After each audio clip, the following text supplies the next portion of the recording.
After all the speculation and days of meeting with teams such as the Suns, Spurs, and even the Lakers twice, the biggest domino of this year's free agency has fallen in LaMarcus Aldridge, and he is taking his talents to San Antonio, to the Alamo, joining up with Tim Duncan, Kawhi Leonard, and Tony Parker, looking to regain that Western Conference title crown.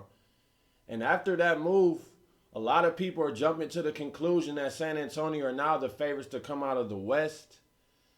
And I believe they are much improved with the addition of Aldridge. But I'm just not quite there yet as to say the Spurs are the favorites to come out of the West. And I'll tell you why next.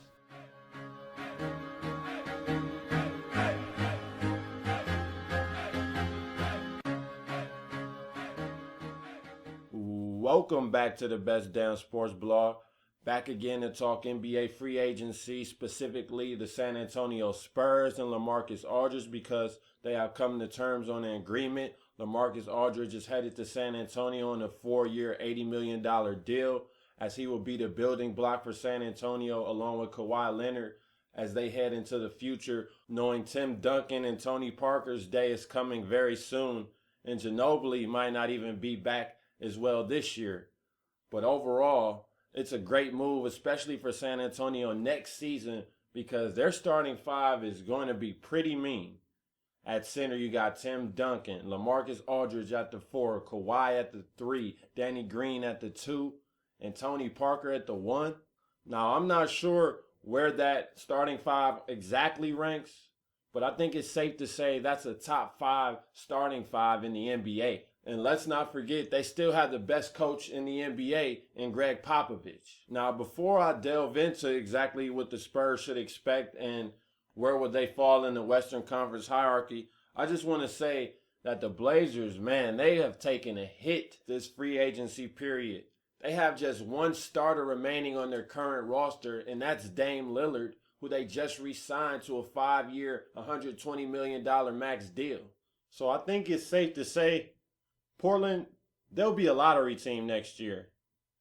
Now, as it goes for the Spurs, what they get in Aldridge is probably a top 5 power forward who can put the ball on the floor, also hit the mid-range shot. He isn't a great rim protector, but on offense, he's an elite scorer out of his position.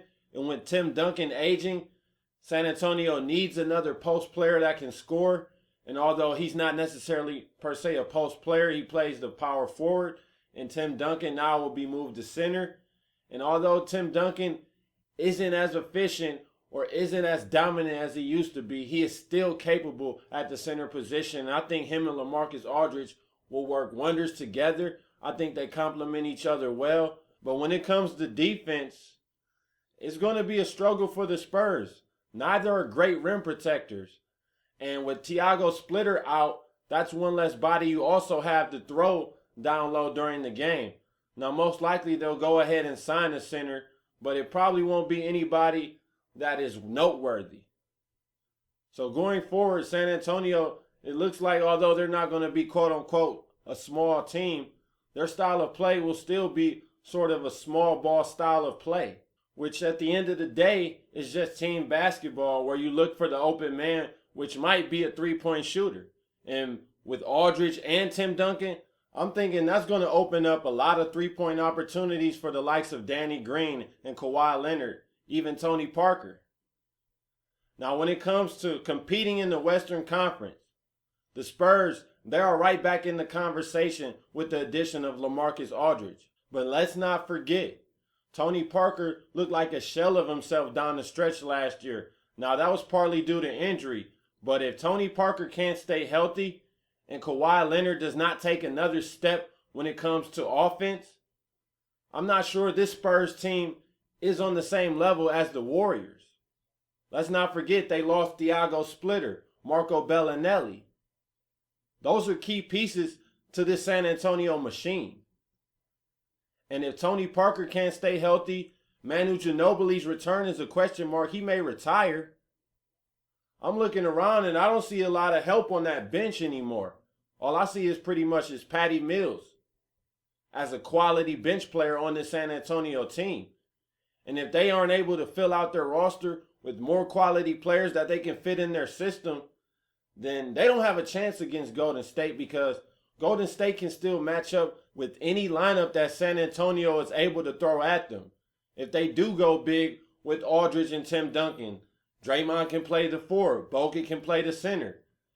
And if San Antonio decides to go small, we've seen against the Cavaliers that the Warriors can be dominant when they go small. So I still see Golden State as a clear-cut favorite in the Western Conference. I have San Antonio now level with the Oklahoma City Thunder as the second favorites in the Western Conference to come out of it. Let's not forget this Spurs team with Bellinelli, with Thiago Splitter, albeit no Aldridge. They were put out in the first round last year.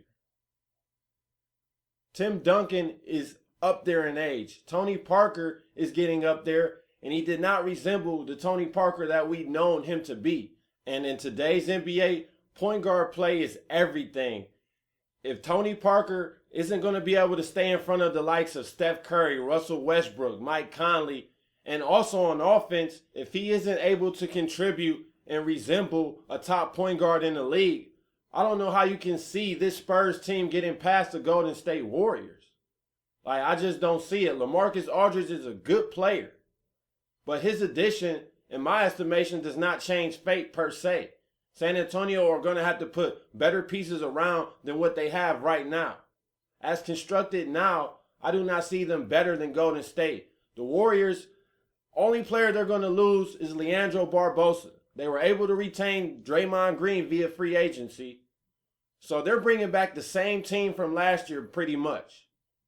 All their key players are there.